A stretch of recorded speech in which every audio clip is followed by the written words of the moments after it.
Hello friends, இன்னைக்கு வீடியோல நம்மள நிறைய பேருக்கு பிடிச்ச கல்யாண வீட்டு பிரிஞ்சி சாதம் ரொம்பவே டேஸ்டியா எப்படி செய்யறதுன்னு பார்க்கலாம்.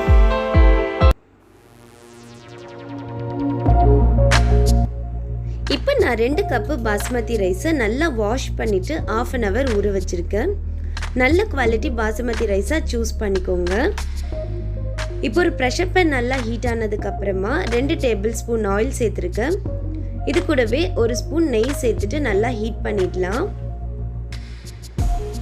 இப்போ இதில் 1 ஸ்டார் அனீஸ், 3 ஏலக்காய், 2 துண்டு பட்டை, 4 கிராம்பு, 3 பிரிஞ்சி இலை, ஒரு சின்னதாக ஜாவித்ரி சேர்த்துடலாம். இது கூடவே 1/2 ஸ்பூன் சோம்பு சேர்த்துடலாம். இதெல்லாம் நல்லா பொரிஞ்சு வந்ததுக்கு அப்புறமா 2 மீடியம் சைஸ் வெங்காயம் சேர்த்துருக்கேன். இந்த மாதிரி மெலிசா கட் பண்ணிட்டு சேர்த்துக்கோங்க.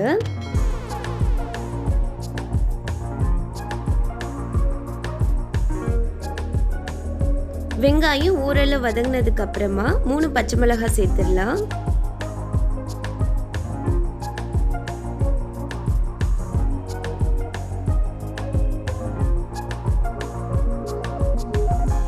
இப்போ இது கூடவே 1 டேபிள் ஸ்பூன் இஞ்சி பூண்டு பேஸ்ட் சேர்த்துட்டு இதோட ரா ஸ்மெல் போறது வரைக்கும் நல்லா மிக்ஸ் பண்ணிடலாம்.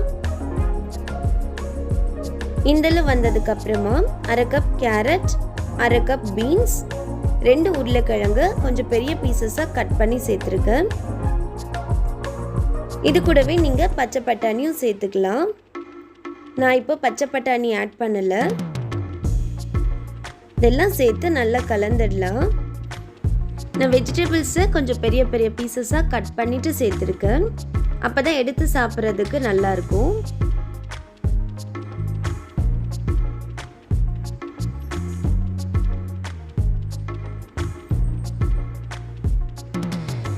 இப்போ இது கூடவே கொஞ்சமாக சால்ட்டு சேர்த்துட்டு நல்லா கலந்துடலாம்.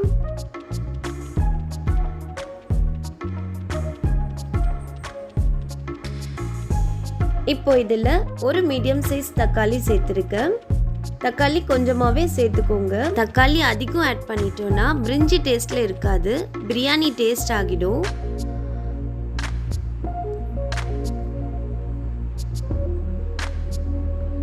இந்தளவு வதங்கினதுக்கு அப்புறமா 1/2 spoon red chilli powder add பண்ணியிருக்கேன். இது கூட வேறு எந்த மசாலா பவுடரும் நம்ம ஆட் பண்ண போகிறதில்ல. இப்போ இதோட ராஸ்மெல் போகிறது வரைக்கும் நல்லா மிக்ஸ் பண்ணிடலாம். இந்த காய் ஓரளவுக்கு குக் ஆனால் போதும். அரிசியோடு சேரும்போது இன்னும் கொஞ்சம் நல்லா குக் ஆகிடும். இப்போ இதில் 1 கப்பு தேங்காய் பால் சேர்த்துருக்கேன். 1 கப்பு அரிசிக்கு 1/2 கப்பு தண்ணி. நான் 2 கப்பு அரிசி எடுத்திருக்கேன், ஸோ 3 கப்பு தண்ணி சேர்க்கணும். நான் 3 கப்பில் 1 கப்பு தேங்காய் பால் சேர்த்துருக்கேன், 2 கப்பு தண்ணி சேர்த்துருக்கேன். இதெல்லாம் சேர்த்துட்டு நல்லா கலந்துடலாம். இதில் தேவையான அளவு சால்ட்டு சேர்த்துக்கலாம். ஆல்ரெடி காய் வதங்கும் போதே கொஞ்சம் சால்ட்டு சேர்த்துருக்கோம், ஸோ சால்ட்டு செக் பண்ணிவிட்டு சேர்த்துக்கோங்க. தண்ணி நல்லா கொதி வந்ததுக்கு அப்புறமா அரிசியில் இருக்க தண்ணி வடிச்சிட்டு அரிசி ஆட் பண்ணிடலாம். அதே மாதிரி தேங்காய் பால் எக்ஸ்ட்ரா ஆட் பண்ணிட்டோன்னா ரைஸ் ரொம்ப ஸ்டிக்கி ஆகிடும். ஸோ இந்த ரேஷியோலே சேர்த்துக்கோங்க. இப்போ இது கூடவே 1 கைப்பிடி அளவு புதினா, 1 கைப்பிடி அளவு கொத்தமல்லி சேர்த்துடலாம். நான் இப்போ இது ரெண்டுமே கடைசியாக தான் சேர்த்துருக்கேன். அப்போ தான் இதோடைய ஃப்ளேவர் ரொம்பவே நல்லா இருக்கும். இப்போ இதில் 1 டேபிள் ஸ்பூன் லெமன் ஜூஸ் சேர்த்துருக்கேன். கூடவே 1/2 ஸ்பூன் சுகர் சேர்த்துருக்கேன். இது ஆப்ஷனல் தான். சுகர் சேர்த்தோன்னா டேஸ்ட் நல்லா பேலன்ஸ் பண்ணி கொடுக்கும். கூடவே 1 ஸ்பூன் நெய் சேர்த்துட்டு குக்கர் க்ளோஸ் பண்ணிடலாம். இப்போ ஆல்ரெடி பிரெட் பீசஸை இந்த மாதிரி கட் பண்ணிவிட்டு நான் ஷாலோ ஃப்ரை பண்ணியிருக்கேன். நீங்கள் வேணும்னா டீப் ஃப்ரை கூட பண்ணிக்கலாம். இப்போ குக்கரை மீடியம் ஃப்ளேம்லே 1 விசிலும் லோ ஃப்ளேமில் 5 மினிட்ஸும் வச்சு எடுத்துக்கோங்க.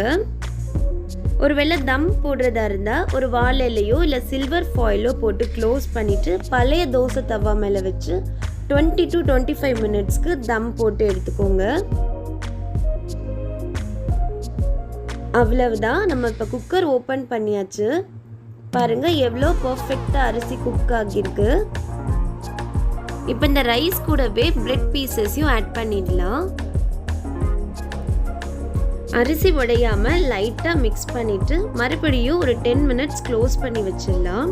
அப்போ தான் ரைஸோட மிக்ஸ் ஆகி இந்த பிரெட் பீசஸ் நமக்கு நல்ல ஜூஸியாக கிடைக்கும்.